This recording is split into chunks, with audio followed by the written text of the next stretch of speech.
All right, so we talk here about how this idea of Charlie doubling appears just right from the very beginning of the movie. You have Uncle Charlie as one half of the picture of humanity, and young Charlie as the other half of the picture of humanity. And Uncle Charlie seems to be aware of that kind of complex topography of human nature, that it includes both the bad and the good. Uncle Charlie seems to have a real affinity for his family. Maybe I'm wrong about this, but he brings gifts for them, and it doesn't seem to be totally manipulative. It seems to be like he is actually thinking about the things that they might like. He sent young Charlie a dress earlier, and he seems to be actually thinking about something that she might like to wear, right? So he has a sympathetic side to him. Now, he is much more evil than the average uncle, but he does have this kind of full character going on, good parts and bad parts. Now, young Charlie seems to be unaware of the evil of the world. So, what this movie becomes about from the very beginning is her kind of like educational awakening to the dark side of human nature. And at the beginning here, she is talking about how her life seems very boring. It seems very like suburban and like middle class, and like nothing exciting happens, and she's like, we need a miracle to get out of this kind of rut.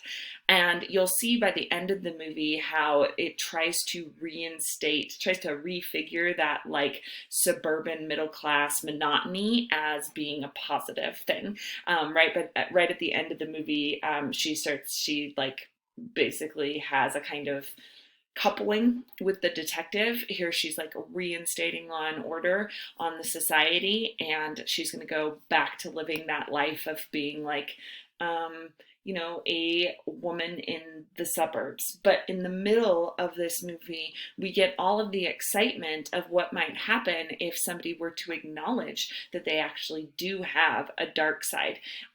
One of the ways that it does that is in the porch sequence near the end of the movie. So let's take a look at that.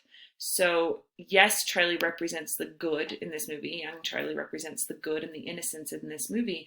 But the movie slowly starts to figure out how Charlie also has a kind of darkness inside her. So let's watch this scene. If you cannot hear it on my video, then go to YouTube and find it yourself. 131 is what you're looking for the timestamp.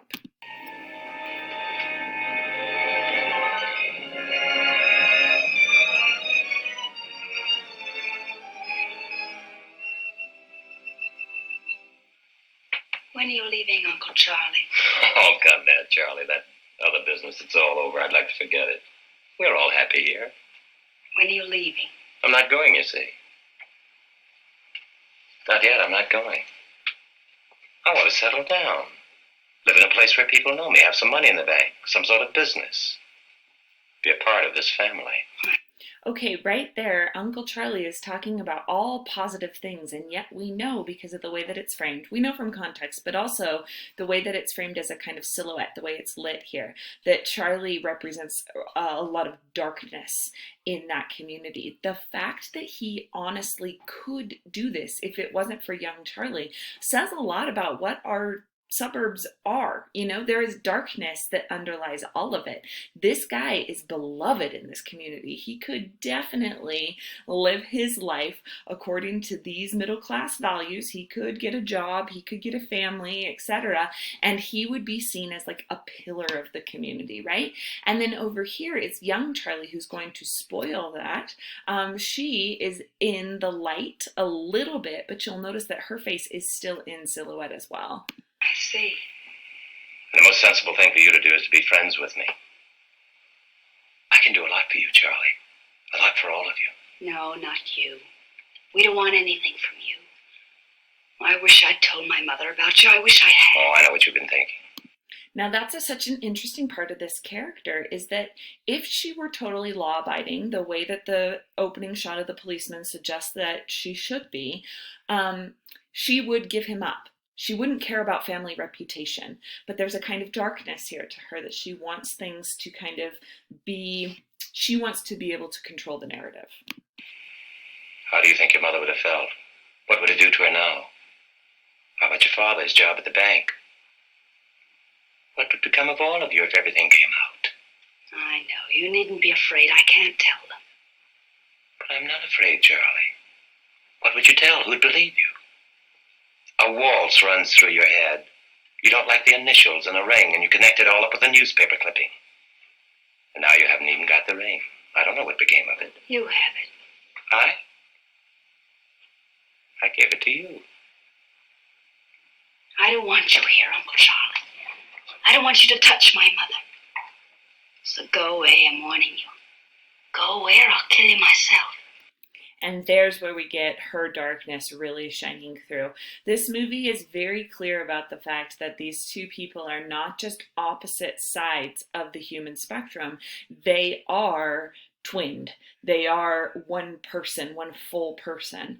And you get that in all of these kind of ideas of telepathy that happen through the movie. When Charlie's like, I have an idea, I will email, I will telegram Uncle Charlie at the same moment as Uncle Charlie telegrams the family. That's a real kind of supernatural, magical moment where the two seem to be intricately connected, right? There's also that song that plays throughout. This song, it's called The Merry Widow. I don't know if you caught that. It's called The Merry Widow, and that is this way of signaling, foreshadowing that our Uncle Charlie has murdered a bunch of widows. But young Charlie gets it in her head.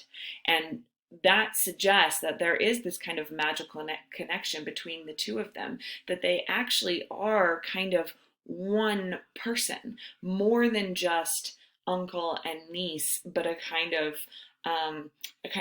full scope of what humanity can represent. And it's not the only time in the movie that is this idea of doubling. There's doubling throughout. There's two dinner scenes. There's two little siblings. There's two cops. She has two best friends. And you can look for all of the ways, I mean, there's hundreds of them, all of the ways that this movie uses pairs and doubles to try to make this point.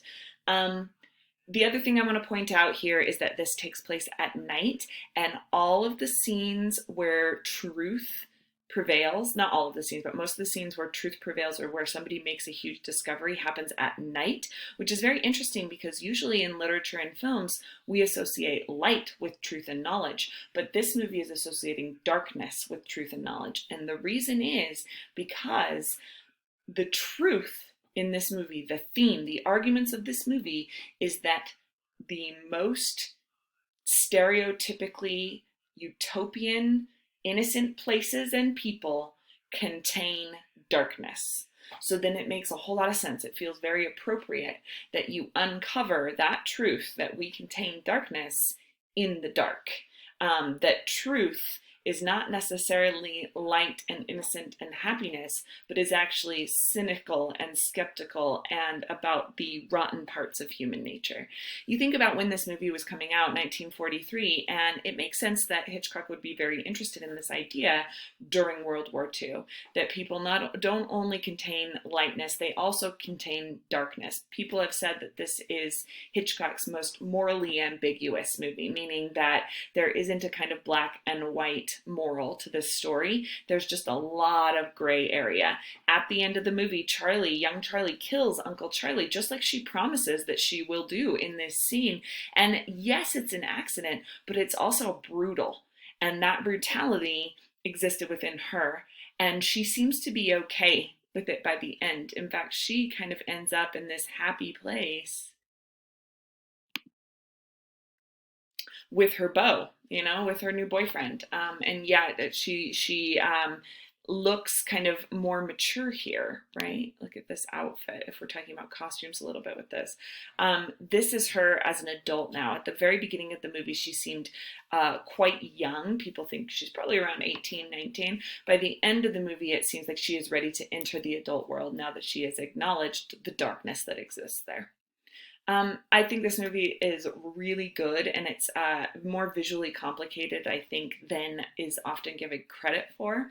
And that kind of wraps it up for our lecture on the movie. So what I want you to do at the end of your notes now, I want you to make a bullet pointed list of 10 things that you learned from this movie. They can be visual, they can be about the story, they can be about acting, whatever you want them to be, but 10 things that you learned from the creation of this movie that you could then apply to making your own project. So the small projects that you're working on, what are 10 things from this movie that you could apply to your own project? And I will see you later.